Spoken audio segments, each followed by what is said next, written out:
కేశినేని నాని వాపును చూసి బలపనుకున్నాడు. నీ వెనుక 10 మంది కూడా రాలేదంటే నీ పరిస్థితి తెలుసుకో. కార్యకర్తలు పార్టీ కోసం, చంద్రబాబు కోసం పనిచేస్తారు. నువ్వు క్యాష్ కోసం క్యారెక్టర్ని అమ్ముకునేటోడివి. నీ సోదరుడి మీద నువ్వు ఎలాగో గెలవలేవు. 1,00,000 ఓట్లతో టీడీపీ విజయం ఖాయం. కేశినేని నాని మహాభారతంలో బృహన్నల లాంటోడు. నీతో భీష్ముడు లాంటి మా వాళ్ళు యుద్ధం చేయరు. 3,00,000 ఓట్లతో ఓడిస్తావా? నీకు పిచ్చి పట్టింది.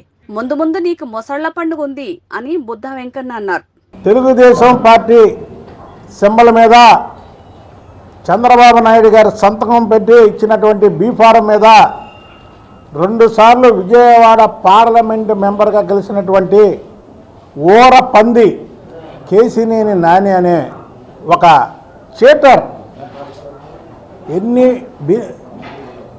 ఎన్ని మాటలన్నా తక్కువ. ఎందుకంటే తిన్న ఇంటి వాసాలు లెక్క పెట్టే వ్యక్తి. ఇవాళ ఎక్కడికి వెళ్తే అక్కడ చంద్రబాబు నాయుడు గారిని నా మీద పోటీ చేస్తే 3 లక్షల మెజార్టీతో గెలుస్తానని వాగుతుంది ఈ ఊరపంది. అసలు ఈ ఊరపందిని జగన్మోహన్ రెడ్డి చేర్చుకోవడానికి సిగ్గులేదు. ఎందుకు లేదంటే 2 సార్లు పార్లమెంట్ మెంబర్ అయింది. తెలుగుదేశం పార్టీ కార్యకర్తలు నాయకుల కృషితో అయ్యాడు. అంతేగాని ఈ ఊరపందికి సొంత బలం శూన్యం. అసలు సొంత బలం లేని వ్యక్తి ఎవడైనా ఉన్నాడంటే ఈ రాష్ట్రంలో ఈ ఊరపంది కేశినేని నాని. మాట వస్తే చంద్రబాబు గారు నా మీద పోటీ చేయి, చంద్రబాబు గారు నా మీద పోటీ చేయి అంటావు. జగన్మోహన్ రెడ్డి పార్టీ కూడా తెలుసుకోవాలి. 2 సార్లు పార్లమెంట్ మెంబర్ అయినటువంటి ఊరపంది పార్టీ మారితే పట్టుమని 10 మంది కార్యకర్తలు కానీ నాయకులు కానీ వెళ్ళలేని రాష్ట్రంలో వెళ్ళలేనటువంటి వాడు ఎవడన్నా నాయకుడు ఉన్నాడంటే ఒక్క ఈ ఊరపంది కేశినేని నానే. ఇవాళ మా వాళ్ళని కించబడట్లా, వెనకతలు ఉన్న వాళ్ళని వీళ్ళని. నిజంగా వీళ్ళు పార్టీ కమిట్మెంట్, వీళ్ళని నేను అభినందిస్తున్నా. మేము కేశినేని నాని గత 3 సంవత్సరాలుగా పశ్చిమ నియోజకవర్గంలో కార్యక్రమాలు చేపట్టేవాళ్ళం. పాపం వీళ్ళకి మాయ మాటలు చెప్పి నేను పార్టీలోనే ఉంటాను, చంద్రబాబు గారిని ఇచ్చేస్తానని చెప్పి వీళ్ళకి మాయ మాటలు చెప్పి వీళ్ళ ఆఫీస్ కాడ కూర్చోబెట్టి ఇప్పుడే వస్తానని చెప్పి జగన్మోహన్ రెడ్డితో కండవ ఇచ్చుకున్నాడు. ఒక్కలంటే ఒక్కలు నిజాయితీ పరులు వీళ్ళు. నిజంగా చెప్తున్నా ఇవాళ. ఎందుకంటే 3 సంవత్సరాలు మా దగ్గరికి రాకుండా నానితో ఉన్నా సరే వీళ్ళని మేము అభినందిస్తున్నాం. ఎందుకు అభినందిస్తున్నాం? వాళ్ళు పార్టీ నాని అనుకున్నాడు, వాపుని చూసి బలుపనుకున్నాడు. వీళ్ళు తెలుగుదేశం పార్టీ వాళ్ళు. నేను తెలుగుదేశం ఉన్నా కాబట్టి ఆ పక్కన కూర్చున్నారు. ఎంకన్నా కాదు వాళ్ళకి కావాల్సింది, కేశినేని నాని కాదు కావాల్సింది, చంద్రబాబు నాయుడు గారు కావాలి, తెలుగుదేశం పార్టీ కావాలి.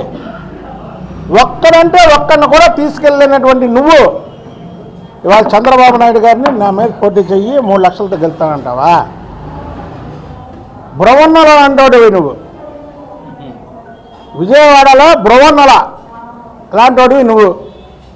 భీష్ముడు నీ మీద పోటీ చేస్తాడా? అసలు నీ కాదు చూస్తాడా? నువ్వు బృహన్నలో అని తెలియక నీకు సీట్ ఇచ్చాడు, నీకు ఆయన నీ మీద పోటీ చేస్తాడా? ఇవాళ వాళ్ళ తమ్ముడు మీ సోదరుడు చిన్నీని పెట్టాడు నీ మీద. ఒక్క పని నా భవనం నీ భవనం అంటే ముందుకు రాలా. నువ్వు 1,00,000 ఓట్ల మెజార్టీ కంటే ముందు తక్కువ కానీ ఓడిపోతే అది ఓటం అనేది ఖాయం. 1,00,000 ఓట్ల కంటే తక్కువతో నువ్వు ఓడిపోతే నీ ఆఫీస్ కాడికి వచ్చి నా ముక్కు నీ నేలకు రాస్తా. ఏది 1,00,000 ఓట్ల కంటే తక్కువ మెజార్టీతో ఓడిపోతే నీ ఓటమి ఖాయం. 1,00,000 పైన ఓడిపోతున్నావు. నువ్వు ఓడిపోతే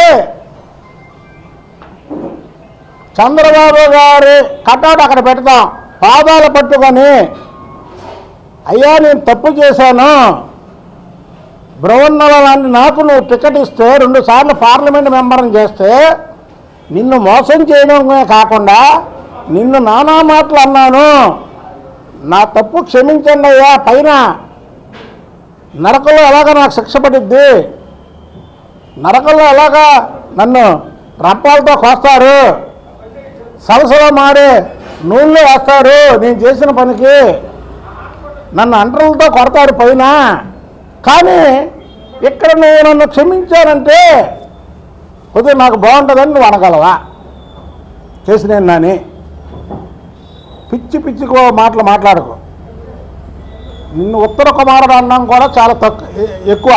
నువ్వు బ్రహ్మణులు, నువ్వు పనికిరాని వ్యక్తివి, ఒక క్యారెక్టర్ లేని వ్యక్తివి, బ్యాంకులకు డబ్బులు ఎక్కొట్టినటువంటి వ్యక్తివి, పక్కన తిరిగే వాళ్ళకి ఎమ్మెల్యే సీట్లు ఇప్పిస్తానని వాళ్ళ దగ్గర డబ్బులు అప్పు తీసుకొని మోసం చేసినటువంటి వ్యక్తివి, సెక్స్ రాకెట్లు నడిపినటువంటి వ్యక్తివి, నడుపుతున్నటువంటి వ్యక్తివి. నువ్వు చంద్రబాబు గారిని విమర్శిస్తావా? మాట వస్తే చంద్రబాబు నాయుడు గారిని పోటీ చేయమంటావా? చంద్రబాబు నాయుడు గారి మీద 3 లక్షల ఓట్లతో గెలుస్తావా? బ్రహ్మణలా నాని పిచ్చి పిచ్చి మాటలు మాట్లాడు, పిచ్చి పిచ్చి మాటలు మాట్లాడకు. నీకుంది, నీకు అప్పుడే అయిపోలా, నీకు ఇంకా ముందు ముందు చాలా ఉంది. వాళ్ళు చూడండి, మీరు తెలుగుదేశం పార్టీలో ఉన్నప్పుడు నాని ఫేస్ ఎలా ఉండేదో, ఇవాళ ఎలా ఉందో ఫేసు. ఇవాళ ఎవరు లెక్క చేస్తాడు నిన్ను? తెలుగుదేశం పార్టీలో అంటే చంద్రబాబు నాయుడు గారు మహానుభావుడు. ఆయన ఏంటంటే అందరినీ సమానంగా చూస్తాడు, ఎవరైనా మాట్లాడినా పోన్లే అంటాడు. అలాంటి పార్టీని వదిలి అందులోకి వెళ్ళి చంద్రబాబు నాయుడు గారి మీద కారు కూతలకు వస్తావా? నానే నీకొకటే చెప్తున్నా, పార్టీ కోసం 24 గంటలు పనిచేసే నాయకులు, కార్యకర్తలు వీళ్ళందరూ. ఇందులో కొంతమంది నిన్ను మోసపోయారు నేను చూసి. ఏమని? అరే ఇతను కూడా పార్టీ గురించి పనిచేస్తున్నాడని. నువ్వు పిచ్చి పిచ్చి ఆశాలు వేసావంటే, మొన్నటి వరకు పార్టీ గురించి నీతో తిరగలాళ్ళు పార్టీతో తిరిగారు. ఎవరైతే ఆ పార్టీ గురించి తిరిగితే నా మనుషులను విరవేకావో వాళ్ళు నేర్చుకొని వస్తాయి. ఈసారి వాళ్ళు నేర్చుకొని వచ్చి నీ ఎంత చూస్తా ఏంటనుకుంటున్నావా? ఇప్పటికైనా సరే బృహన్నలాగా మాట్లాడకో, నీ పని నువ్వు చేసుకో. నువ్వు ఎలాగో ఓడిపోతున్నావు, అసలు సీట్ ఇస్తారో ఎవరో డైనమాలో ఉన్నావు నువ్వు. మేమైతే జగన్మోహన్ రెడ్డిని కూడా రిక్వెస్ట్ చేస్తాం. ఏం చేస్తాం అంటే, నేను ఊరపందుకే టికెట్ ఇవ్వండి, ఈ మా చేతిలో చిత్తుగా ఓడించాలి మేము అని. అది మా కోరిక. అసలు నీకంటే మేము ఎక్కువ కోరుకుంటాం నీకు సీట్ ఇవ్వాలని. ఒకటి గుర్తుపెట్టుకో.